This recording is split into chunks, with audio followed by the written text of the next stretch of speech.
جاتا پیچھے ہے کیا کروں؟ تو میں اکثر عرض کرتا ہوں کہ تھوڑے دن قدم اٹھانا ہی چھوڑ دیں. کیا کریں؟ بیٹھ کے اللہ اللہ کریں, صبر کریں, دعا کریں. کچھ وقت انسان پر ایسا ہوتا ہے, تلکل ایام نداولھا بین الناس, جو اللہ نے انسان کے دن بدل کے رکھنے ہوتے ہیں. کچھ وقت ایسا ہو, پھر ایک وقت آتا ہے کہ وہی انسان مٹی میں ہاتھ رکھتا ہے تو اللہ اسے سونا بنا دیتا ہے. رب آزمائش کرتا ہے, رب آزماتا ہے. جو لوگ مصیبتوں پر صبر کرتے ہیں, جو لوگ مصیبتوں پر صبر کرتے ہیں, سید عالم نور مجسم شفیع معظم صلی اللہ تعالی علیہ وسلم نے فرمایا, رب فرماتا ہے ایک بندہ اللہ کی بارگاہ میں کھڑا ہوا, قیامت کا دن ہے, فرشتے نامہ اعمال کھولنے لگے.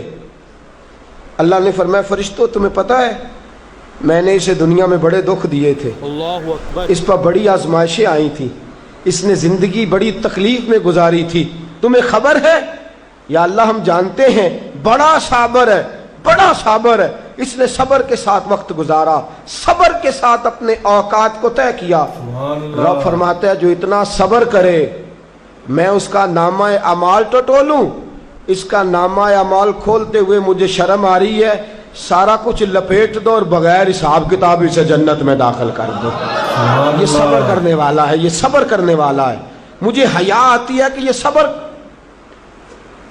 بڑی گاڑی دیکھ کے بھی صبر کرنا چاہیے. بے شک اگر موٹر سائیکل ہے نا تو بڑی گاڑی دیکھ کے ذرا, اور جس کے پاس بڑی گاڑی ہے نا وہ بھی ذرا موٹر سائیکل والے کو ہارن تھوڑے ہی دے, وہ بھی ذرا صبر کرے, اس لیے کہ اس کو مل گئی ہے تو کوشش سے نہیں ملی, خدا کے فضل سے ملی ہے.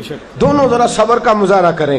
وہ بڑی گاڑی والا ہارن پہ ہارن بجایا جاتا ہے, کہتا ہے یہ موٹر سائیکل والے کو تو عقل ہے ہی نہیں, یہ تو رستہ دیتا ہی نہیں, وہ یہ کہہ رہا ہے, اور گزرا ہے تو موٹر سائیکل والا کہتا ہے اللہ نے تجھے دے دیا گاڑی, تو تیرا دماغ بڑا اونچا ہو گیا ہے, تیرے پاس نہ ہوتی تب میں تجھ سے پوچھتا. اب دونوں ہی شکوہ کر رہے ہیں, دونوں ہی گلہ کر رہے ہیں, دونوں ہی شکایت کر رہے ہیں. دونوں کو صبر کرنا چاہیے, دونوں کو اطمینان سے رہنا چاہیے. جب انسان کے وجود میں صبر آ جاتا ہے, جب اس کو صبر نصیب ہوتا ہے, بڑی خوبصورت حدیث بڑی بخاری شریف میں موجود ہے, اور صاحب عمدۃ القاری حضرت مفتی شریف الحق صاحب رحمۃ اللہ تعالیٰ علیہ فرماتے ہیں بخاری شریف کی یہ حدیث ایسی ہے جسے میں جب بھی پڑھتا ہوں میں چوم لیتا ہوں. اس حدیث کو میں فرماتے ہیں لفظوں کو میرا پڑھنے کو بھی دل کرتا ہے اور چوم لینے کو بھی دل کرتا ہے. حدیث کیا ہے؟ رسول کریم صلی اللہ تعالیٰ علیہ وسلم نے فرمایا, رب فرماتا ہے ایک بندہ ہے اس کو میں نے آنکھیں نہیں دی, اس کو میں نے آنکھیں نہیں دی, اندھا ہے, پیدائشی اندھا ہے یا بعد میں کسی وجہ سے ہو گیا, وہ بینا نہیں ہے, نابینا ہے, اس کے پاس آنکھیں نہیں, لیکن اس نے زندگی بھر صبر کیا, اس نے زندگی بھر صبر کیا. صبح قیامت وہ کھڑا ہوا تو رب کریم نے فرشتوں سے فرمایا فرشتوں اس کو میں نے آنکھیں نہیں دی, بیچارہ نہ بیٹی دیکھ سکا نہ بیٹا, نہ باپ دیکھ سکا نہ ماں, یہ کوئی دنیا کا نظارہ نہیں کر سکا, تم بتاؤ اس کا اجر کیا ہے؟ فرشتے کہتے ہیں مولا جنت کا اعلیٰ درجہ دے دے, اللہ اسے بے حساب بخش دے, یا اللہ اس پر رحمتوں کے دروازے کھول دے, یا اللہ اس کو نواز دے. سبحان اللہ. تو رب فرماتے اس نے ساری زندگی بغیر آنکھوں کے صبر کیا ہے, اسے صرف جنت نہیں ملے گی بلکہ آج اسے اس کا رب اپنا دیدار بھی کرائے گا. فرمایا جو اندھا ہو نابینا ہو اور پھر وہ صبر کرے اور استقامت کے ساتھ رہے, شکوہ نہ کرے, گلہ نہ کرے, فرمایا قیامت میں لوگ جنت کے نظارے کریں گے اور یہ اللہ کا دیدار کرے گا, اس کو رب کریم کے جلوے دکھائے جائیں گے, اس لیے کہ یہ صابر رہا, یہ شاکر رہا, یہ اللہ تبارک و تعالیٰ کی عطا پہ راضی رہا, یہ رب کائنات کی دی ہوئی آزمائشوں پر ہمیشہ استقامت کے ساتھ ڈٹا رہا. صبر کا معاملہ تو بالکل ہمارے ہاتھ سے نکل گیا. اور میں جب تجزیہ کرتا ہوں, غور کرتا ہوں تو ہمارے جھگڑوں کی بنیاد ہی صبر ہے. حسد صبر کی وجہ سے, اگر صبر نہیں تو حسد پیدا ہو جائے گا, اس کو اللہ نے دے دیا تو مجھے کیوں نہیں دیا, توبہ استغفر اللہ. اب اگر صبر کرتا, جو اللہ نے دیا ہے اس پر یہ صبر کرتا تو حسد کی لعنت سے بچ جاتا. اور پھر گھروں میں جو فسادات ہے, خاندانوں میں جو جھگڑے, اس کی بہت بڑی وجہ یہ ہے کہ ہم صبر نہیں کرتے. گلا شکوہ شکایتیں یہ ساری چیزیں اس لیے پیدا ہوتی ہیں کہ ہم صبر کرنے کو تیار نہیں. جب تو صبر کر لیتا ہے, جب تو اپنے وجود کے اندر ٹھہراؤ پیدا کر لیتا ہے, پھر تیرے اندر تحمل مزاجی آ جاتی ہے, پھر بردباری آ جاتی ہے, پھر ٹھہراؤ آ جاتا ہے, پھر تیرا دل اتنا گہرا ہو جاتا ہے کہ حضرت سلطان باؤ رحمت اللہ علیہ فرماتے ہیں دل دریا سمندروں ڈونگے کون دلاں دیا جانے. جب تیرا دل اتنا گہرا ہو جائے گا تو صبر کرے گا. اور میرے اعلیٰ حضرت فاضل بریلوی رحمت اللہ علیہ فرماتے ہیں جو صابر ہوتا ہے نا, توجہ ہے آپ کی, میری بات کی سمجھ آ رہی ہے؟ اعلیٰ حضرت فرماتے ہیں بڑا قیمتی جملہ, فرماتے ہیں جو صابر ہوتا ہے وہ سکون میں ہوتا ہے.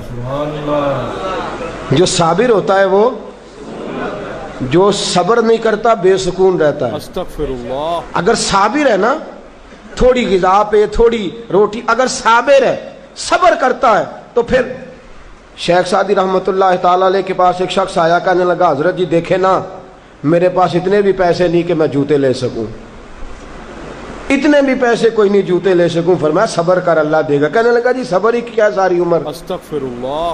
اس نے جوتے لینے کے برابر بھی پیسے نہیں دیے, ننگے پاؤں پھر رہا ہوں. توبہ استغفر اللہ. شیخ سعدی رحمت اللہ تعالی علیہ نے اس کا بازو تھاما, ایک گھر میں لے گئے, دروازے پہ دستک دی, گھر کا مالک باہر آیا. اس نے دونوں طرف بیساکھیاں پکڑی ہوئی ہیں, ٹانگیں تو ہیں پر پیر ہی کوئی نہیں. اللہ. فرمانے لگے بتا یہ اچھا ہے کہ تو. کہنے لگا جی میں آپ سے بھی معافی مانگتا ہوں, اپنے رب سے بھی معافی مانگتا ہوں. اس کے تو پیر ہی نہیں بیچارے کے, اس کے پاس تو قدم ہی نہیں. دوستو جب صبر رخصت ہو جاتا ہے, جب صبر رخصت ہو جاتا ہے, نبی پاک صلی اللہ تعالی علیہ وسلم نے فرمایا خدا اگر تجھے مصیبت دیتا ہے نا, اور ان مصیبتوں پر جب اللہ تجھے قیامت میں اجر دے گا, دنیا میں رب تجھے جو مصیبتیں ڈالتا ہے ان مصیبتوں پر جب قیامت کے دن اللہ تجھے اجر دے گا تو تیرا دل چاہے گا کاش سکون ہوتا ہی نہ, آزمائشیں ہی آزمائشیں ہوتی. اللہ.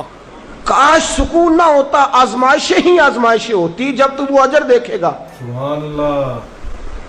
نبی پاک صلی اللہ علیہ وسلم نے فرمایا جب کسی کا بچہ انتقال کر جاتا ہے نا, ہاں بات بڑی مشکل ہے, کام بڑا مشکل ہے.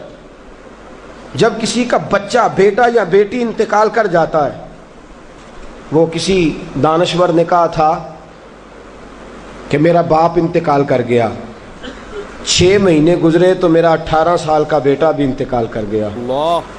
کہنے لگے میں نے اپنے 80 سال کے باپ کا جنازہ اٹھایا تو میری کمر نہیں جھکی, لیکن جب 18 سال کے بیٹے کا جنازہ اٹھانے لگا تو میری کمر جھک گئی. اور رو کے کہنے لگا لوگوں باپ کا جنازہ پڑھنا آسان ہے, دعا کرو کسی کو بیٹے کا جنازہ نہ پڑھنا پڑ جائے. بڑا مشکل کام ہے, بڑا کٹھن مرحلہ ہے, یہ بڑی آزمائش کا معاملہ ہے. نبی رحمت صلی اللہ علیہ وسلم نے فرمایا جب کسی کا بچہ انتقال کر جاتا ہے, جب کسی کا بیٹا یا بیٹی انتقال کر جاتا ہے, فرشتے اس کی روح لے کے اللہ کی بارگاہ میں جاتے ہیں. رب فرماتا ہے تم میرے بندے کے جگر کا ٹکڑا لے آئے ہو, اس کے وجود کا حصہ لے آئے ہو, اس کی روح کی ٹھنڈک لے آؤ ہو. بولو تو صحیح میرا بندہ کیا کہتا تھا؟ اللہ اکبر. بتاؤ میرا بندہ کیا کہتا تھا؟ اس نے کیا کہا؟ فرشتے کہتے ہیں مولا جب ہم نے اس کے بیٹے کی روح قبض کی اور وہ اپنے بیٹے کی میت پہ آیا تو اس نے تیرا گلہ نہیں کیا, شکوہ نہیں کیا, بلکہ اس نے کہا انا للہ و انا الیہ راجعون, یہ دیا بھی اللہ نہیں تھا, لے بھی اللہ ہی گیا ہے. جب اس نے یہ بیٹے کی میت دیکھی ہے تو اس نے یہ کہا ہے کہ اللہ کا مال تھا, اللہ لے گیا. سبحان اللہ. رب فرماتا ہے باقی کے کام چھوڑ دو, جنت کی طرف جاؤ اور میرے اس بندے کے لیے اور اس کے بیٹے کے لیے ایک مکان بنا دو. جنت میں جاؤ, دنیا کی زندگی تو تھوڑی ہے نا, اور آخرت کی زندگی حد ہی کوئی نہیں, اس کی حد ہی کوئی نہیں, کتنی لمبی ہے. فرمایا دنیا میں تو کٹھے نہیں رہ سکے, اب جنت میں مکان بنا دو, اس میں اس کا باپ بھی رہے گا, یہ بھی رہے گا. حضرت ابو ہریرہ رضی اللہ تعالیٰ عنہ فرماتے ہیں اللہ کے محبوب صلی اللہ تعالیٰ علیہ وآلہ وسلم کے صاحبزادے جناب ابراہیم علیہ السلام فرماتے ہیں حضور کے صاحبزادے آپ رات کو جب ان کی ولادت ہوئی تو نبی کریم علیہ السلام ہمارے درمیان آئے. جاگیے ذرا غور فرمائیے گا بات پہ. سید عالم صلی اللہ علیہ وسلم تشریف لائے اور ہم نے حضور کے چہرے کو چمکتے دیکھا. ہم نے آنکھوں میں ایک خوبصورتی، ایک رنگ ڈھنگ دیکھا. ہم نے کہا یا رسول اللہ موڈ مبارک بڑا اچھا ہے، حضور کوئی خیر کی خبر ہے؟ فرمایا مجھے مبارک دو، اللہ نے مجھے بیٹا عطا فرمایا ہے. میرے آنگن میں پھول کھلا ہے، خدا نے مجھے بیٹے کی دولت سے نوازا ہے. میرے آنگن میں پھول کھلا ہے. سبحان اللہ. فرماتے ہیں اگلے ہی دن، ایک روایت ہے کچھ عرصے کے بعد، ایک روایت ہے اگلے ہی دن ظہر کے بعد میرے محبوب نے پیار کرنے کے لیے بیٹا اٹھایا سبحان اللہ. اور صاحبزادے کی سانسیں اکھڑنے لگی. رسول پاک کے صاحبزادے نبی پاک کے مقدس ہاتھوں میں سانسیں اکھڑ رہی ہیں. حضور کے دستے مبارک میں صاحبزادے نے وصال کر دیا. آنکھیں بند کی تو نبی کریم کی مقدس آنکھوں میں آنسو آئے. رات خوشی تھی، رات حضور مبارکیں وصول کر رہے تھے، رات مسکرا رہے تھے. صحابہ کے جرمٹ میں بیٹھ کر محبت کی بات ہو رہی تھی. ایک ہی تو رات گزری ہے، 24 ہی تو گھنٹے ہوئے ہیں، آنکھوں میں آنسو بھر آئے ہیں. حضرت عبداللہ ابن عمر رضی اللہ تعالیٰ عنہ عرض کرتے ہیں یا رسول اللہ آپ رو رہے ہیں؟ حضور صاحبزادے کا انتقال ہوا تو رو رہے ہیں.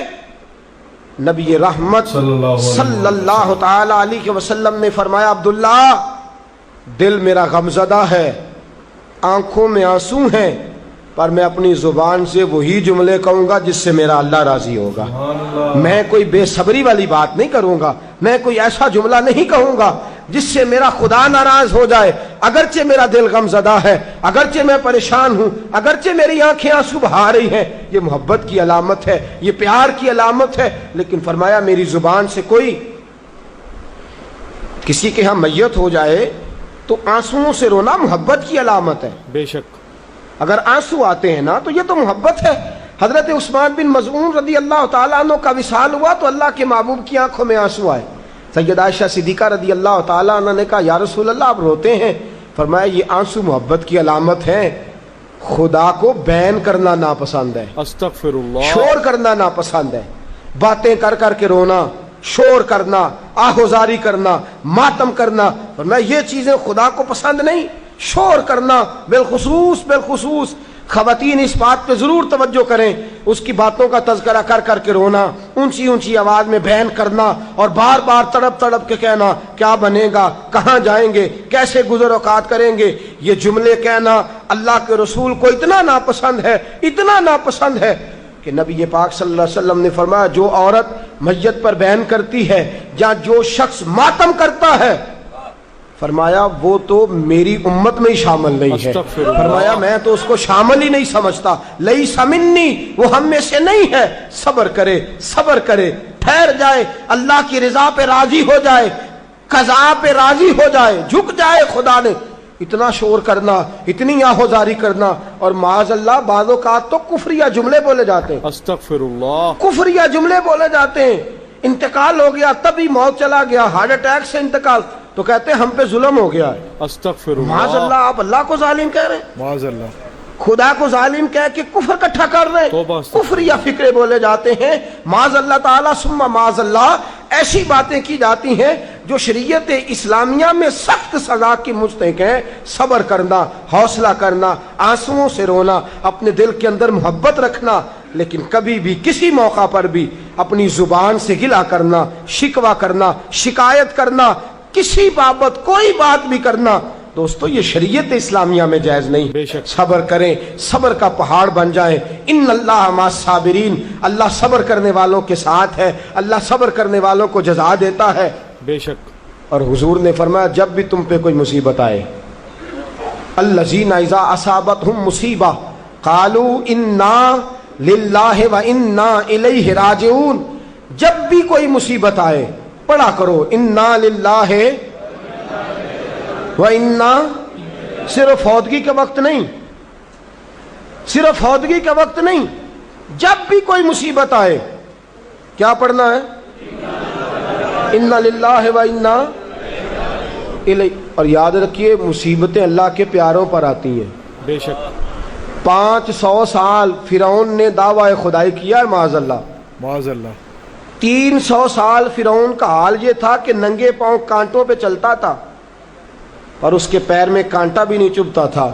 فرشتے کہتے ہیں یا اللہ یہ کیا ہے؟ وہ تو اور ڈٹ جائے گا کہ میں خدا ہوں. فرمایا مہلت دے رہا ہوں. اللہ اکبر. جو بیمار ہوتے ہیں وہ اللہ کے فرما بردار ہوتے ہیں, ان کو تو ساتھ ساتھ تھوڑی تھوڑی تکلیف دے کے اللہ معاف کرتا رہتا ہے, ورنہ ڈھیل دیتا. ایک صحابی ہیں, طبقات ابن سعد میں روایت ہے, ایک صحابی اپنی بیوی سے کہتے ہیں پانی لاؤ. رات کا وقت ہے, آنکھ کھلی تو کہتے ہیں اٹھ پانی لا. بیوی پیالے میں پانی لائی, سو گئے, آنکھ لگ گئی. فرما بردار بیوی ساری رات پانی لے کے کھڑی رہی. ساری رات. کبھی سنتے تھے ہم بھی بزرگوں سے کہ بیویاں ایسا کرتی ہیں, کبھی سنا کرتے تھے. وہ شوہر بھی بڑے تقوی اور طہارت والے ہوتے تھے تو بیویاں بھی بڑی فرما بردار ہوتی ہیں کہ ساری رات بیوی پانی کا پیالہ لے کے کھڑی ہے. اللہ اکبر. صبح آنکھ کھلی تو اپنی بیوی سے کہنے لگے کیا بات ہے تیری, مانگ تو کیا مانگتی ہے, آج تو جیسے کہے گی میں ویسے کر دوں گا. ساری رات تو کھڑی رہی, بول جس طرح تو کہے گی. بیوی نے عجیب ہی بات کر دی, کہنے لگی آپ اس طرح کریں مجھے طلاق دے دیں. اللہ. اب بات کر بیٹھے تھے کہ تو جیسے کہے گی, اور صحابہ سچاؤں لوگوں کی جماعت ہے, سچائیاں ان پہ ناز کرتی ہیں. بے شک. تیرا وعدہ ہے کہ تو جیسے میں کہوں گا ویسے, جیسے میں کہوں گی تو کر دے گا, مجھے طلاق دے دے. شوہر بڑا پریشان ہوا, میں نے وعدہ کر لیا تھا جیسے تو کہے گی, اب تو کہتے ہیں طلاق دے دے, یہ کیسے ممکن ہے؟ اتنی فرما بردار بیوی, اتنی اچھی بیوی دوبارہ میسر آنا مجھے ناممکن نظر آتا ہے. میں کیسے طلاق دے دوں؟ اللہ. وعدہ بھی ہے, بات بھی کر لی ہے, اب تیرا مطالبہ بھی ہے, کیا کروں؟ بڑے پریشان ہو گئے. جب کسی طور بھی بات ہے نا مشکل مرحلہ, بے شک بات مشکل ہے نا, جیسے تو کہے گا کہے گی میں ویسے, بندہ دعویٰ ہی وہ کرے جو اس سے ہو جائے گی بات, جو دعویٰ کر. اچھا کچھ دوست آ کے کہتے ہیں جی کوئی حکم, کہتے ہیں نا, تو اگر ان کو یہ حکم دے دیا جائے کہ چھت پہ کھڑے ہو جاؤ ساری رات نماز پڑھو تو کیسا؟ اللہ اکبر. مشکل ہے نا. تو بندہ یہ کیوں نہ کہے کہ جناب آپ حکم کریں, اگر میری پہنچ میں ہوگا تو میں اس پہ عمل کروں گا. اور پھر اگر حکم سنایا جائے نا, میں تو کبھی کبھی جو دوست قسم کے میرے تعلق والے لوگ ہیں وہ کہتے ہیں نا کوئی حکم, تو میں کہتا ہوں پہلے پکی بات کرو, پورا کرو گے نا؟ بجا فرمایا. ایسے نہیں حکم کرا لینا چاہیے, پہلے پکی بات کرو, کر لو گے جناب کوئی حکم کسی قسم کا. حالانکہ ایسا ہو سکتا نہیں. یہاں تو بندہ اچھا صحابی کہہ بیٹھے جیسے تو کہے گی کر لگی طلاق دے دے.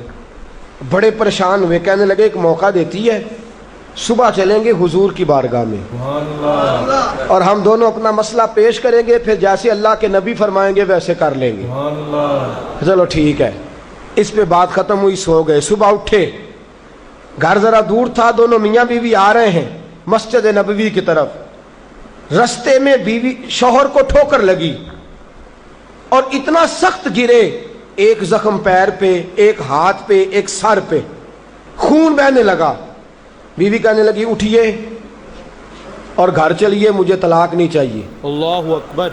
اٹھے, گھر چلیں, میں آپ کی مرہم پٹی کرتی ہوں, گھر چلتے ہیں, مجھے نہیں طلاق چاہیے. کہنے لگے بھائی تیری عجیب منطق ہے, ساری رات میں سو نہیں سکا, پریشان رہا, صبح سے بھی آج پریشان رہا, میرا اتنا وقت بے چینی, پہلے طلاق چاہیے اب نہیں چاہیے, ماجرا کیا ہے؟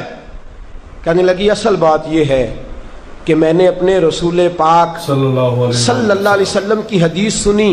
حضور نے فرمایا جس سے اللہ پیار کرتا ہے اسے مشکل میں ڈال دیتا ہے, اس پر کچھ مصیبتیں آ جاتی ہیں جس سے اللہ محبت کرتا ہے.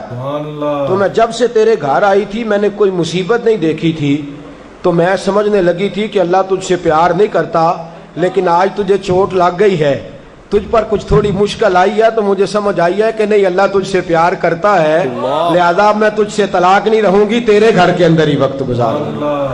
آپ اندازہ فرمائیے کہ یہ مصیبت آنا اور صبر کرنا کتنی اعلیٰ بات ہے کہ صحابہ ڈھونڈ رہے ہیں, تلاش کر رہے ہیں کہ جس پر مصیبت آ نہیں رہی وہ تو بڑا عجیب آدمی ہے, جس پر مشکل آ نہیں رہی وہ تو بڑا جو ہے وہ اللہ تبارک و تعالیٰ کا کہیں نافرمان نہ ہو. استغفر اللہ. حضرت ام سلمہ رضی اللہ تعالیٰ عنہ فرماتی ہیں میرے شوہر حضرت ابو سلمہ رضی اللہ تعالیٰ عنہ بڑے شفیق، بڑے مہربان، بڑی اچھی طبیعت والے، بڑا پیار کرنے والے، خیال رکھنے والے.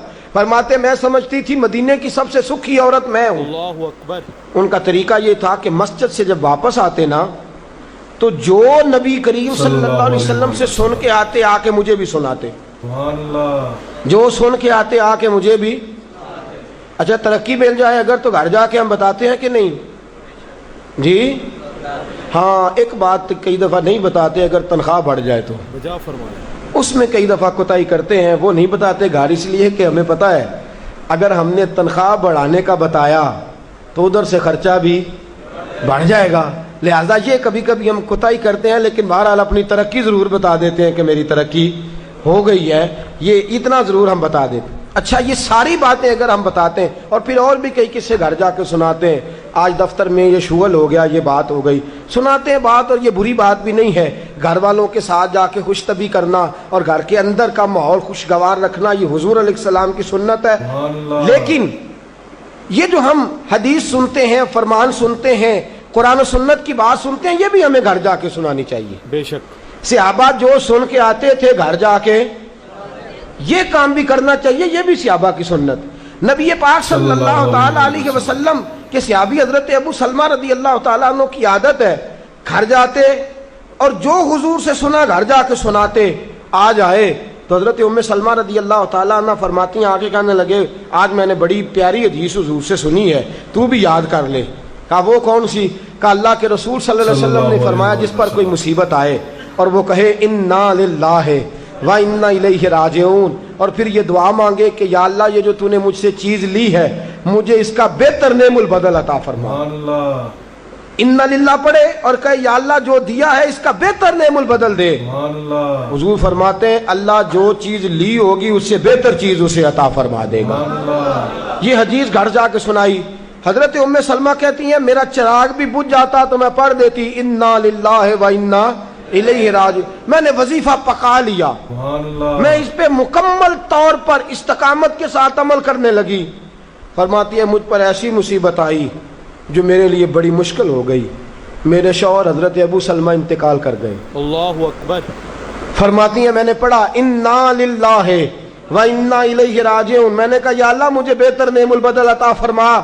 فرماتی ہیں پڑھ تو لیا، حضور کے فرمان پر یقین بھی تھا لیکن دل میں خیال تھا کہ ابو سلمہ سے اچھا شوہر تو مجھے مل ہی نہیں سکتا، اس سے زیادہ دھیما تو مجھے مل ہی نہیں سکتا. اور فرماتی ہیں پھر میں سوچتی تھی اب میری عمر بھی جوانی کے نہیں، بڑھاپا آ گیا ہے، رنگ بھی گورا نہیں، بچے بھی میرے پاس ہیں، کیسے بہتر نعم البدل ملے گا. اور دوسری جانب حضور کی حدیث ہے کہ اگر تم مصیبت کے وقت پڑھو گے انا للہ وانا الیہ راجعون، مصطفیٰ کا فرمان بھی بدل نہیں سکتا. جو دن کو کہہ دیا دن ہے تو دن نکل آیا، جو شب کو کہہ دیا شب ہے تو رات ہو کے رہی.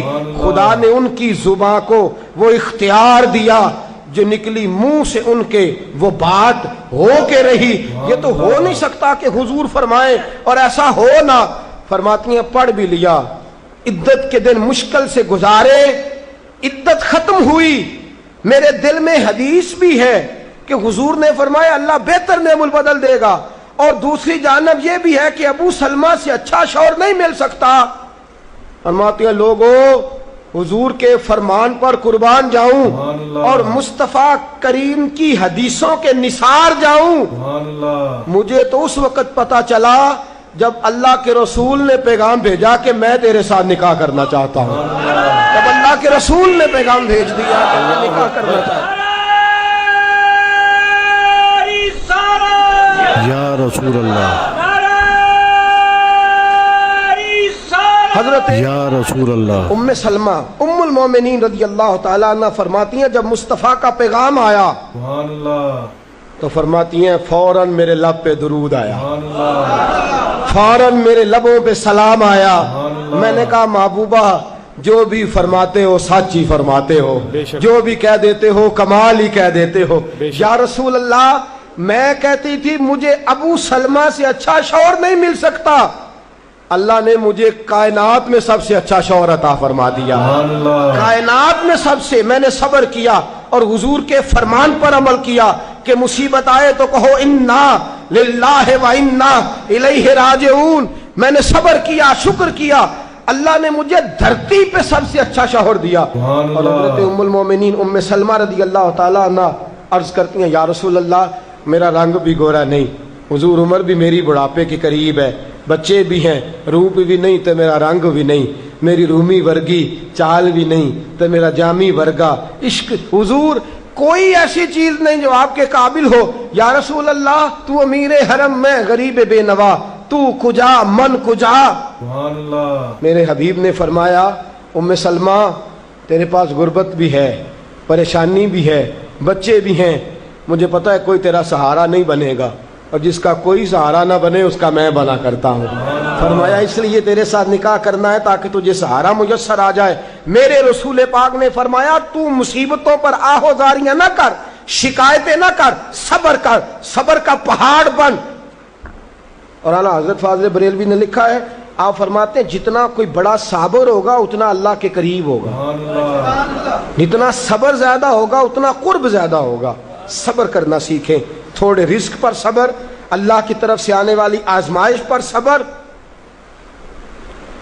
باپ بھی تھوڑا صبر کرے، اگر بیٹے نے اپنا گھر بسا لیا ہے تو اب تھوڑا صبر کرے، اطمینان کے ساتھ وقت گزارے۔ اماں بھی تھوڑا صبر کرے، بیٹا اسی کا رہے گا، تھوڑا صبر کرے۔ بہو بھی اگر آ گئی ہے نا وہ بھی تھوڑا صبر کرے، ذرا اطمینان کے ساتھ رہے۔ اس کو کسی نے جنا ہے، کسی نے اس کو پالا ہے، کسی نے اس کو بیاہا ہے، وہ ذرا صبر کرے، اطمینان۔ ہمارا جو صبر ہے وہ صبر نہیں رہا تو فساد آیا ہے، صبر نہیں رہا تو اختلاف آیا ہے، صبر نہیں رہا تو نفرت آئی ہے، صبر نہیں رہا تو بغض آیا ہے، صبر نہیں رہا تو حسد آیا ہے۔ بجا فرمایا۔ جہاں صبر نہ ہو وہاں درجنوں مصیبتیں ہوتی ہیں، اور جہاں صبر ہوتا ہے وہاں خدا کے جلوے ہوتے ہیں۔ جہاں صبر ہوتا ہے وہاں اللہ کا کرم ہوتا ہے، جہاں صبر ہوتا ہے خدا کی عطا ہوتی ہے۔ باقی عبادتوں پر ثواب ملتا ہے اور صبر پر رب رحمان ملتا ہے۔ ان اللہ مع الصابرین، اللہ صبر کرنے والوں کے، اللہ صبر کرنے والوں کے۔ اپنے اندر حوصلہ پیدا کریں، بردباری پیدا کریں، تحمل مزاجی پیدا کریں، ٹھہراؤ پیدا کریں، حوصلہ پیدا کریں۔ امام اعظم ابو حنیفہ رحمۃ اللہ علیہ، بڑی آخری اور بڑی سخت بات، امام اعظم ابو حنیفہ رحمۃ اللہ علیہ، رحمۃ اللہ علیہ، والدہ کی عمر 90 سال سے زیادہ ہے، آپ کے والد صاحب انتقال کر گئے۔ امام اعظم کا ایک حاسد، اور ایک تو ہے نا امام صاحب عالم بڑے تھے، شیخ بڑے تھے، امام صاحب امیر بھی بڑے تھے، اللہ نے مال و دولت میں بھی بڑا فضل فرمایا، صاحب حیثیت آدمی تھے۔ ایک آپ کا حاسد آیا، حسد کرنے والا، اور آ کے کہنے لگا بڑی کڑی بات، تلخ بات جس پہ انسان مارنے مرانے، کہنے لگا ابو حنیفہ میں نے سنا ہے آپ کے ابا جی انتقال کر گئے۔ امام صاحب فرمانے لگے ہاں۔ کہنے لگے سنا ہے آپ کی اماں بڑی خوبصورت ہے، استغفر اللہ، میرے ساتھ نکاح نہیں کر دیتے؟ توبہ استغفر اللہ۔ اب یہ کتنے غصے کی بات ہے، کتنے جلال کی بات ہے، کس قدر تلخ بات ہے۔ بجا فرمایا۔ امام صاحب فرمانے لگے میری اماں عاقلہ اور بالغہ ہیں، میری ماں عقل والی ہیں اور بالغ ہیں، میں ان سے پوچھوں گا، اگر ان کا نکاح کا ارادہ ہوا تو آپ کو اطلاع دوں گا۔ امام صاحب فرماتے ہیں میرے دل میں غصہ تو آیا لیکن وہ صبر والی ساری حدیثیں بھی مجھے فوراً یاد آ گئی۔ فرماتے ہیں میں نے فوراً صبر کر لیا اور میں نے کہا اماں عاقلہ بالغہ ہے، پوچھوں گا، اگر ان کا نکاح کا ارادہ ہوا تو آپ کو اطلاع دوں گا۔ کہتے ہیں یہ کہہ کے میں نے اپنے دل میں کہا مولا اتنے لمبے بھی امتحان نہ لیا کر، کوئی ماں کے بارے میں صبر کیسے کرے، کوئی باپ کے بارے میں صبر کیسے کرے، یا اللہ اتنے دل میں کہا لیکن مولا میں نے تیری رضا کے لیے صبر کر لیا ہے اور میں نے حوصلے کا دامن نہیں چھوڑا۔ امام صاحب اٹھے، ابھی چند قدم آگے بڑھے تھے کہ وہ آدمی تڑپنے لگا، اتنا تڑپا کہ اس کی روح پرواز کر گئی۔ اللہ اکبر۔ لوگ کہنے لگے امام صاحب اسے کیا ہوا؟ کہنے لگے ابو حنیفہ کے صبر نے اس کی جان لے لی ہے۔ اللہ اکبر۔ ابو حنیفہ کے صبر نے اس کی، فرمایا اتنا صبر کر، اپنے مخالف کے مقابلے میں اتنا صبر کر،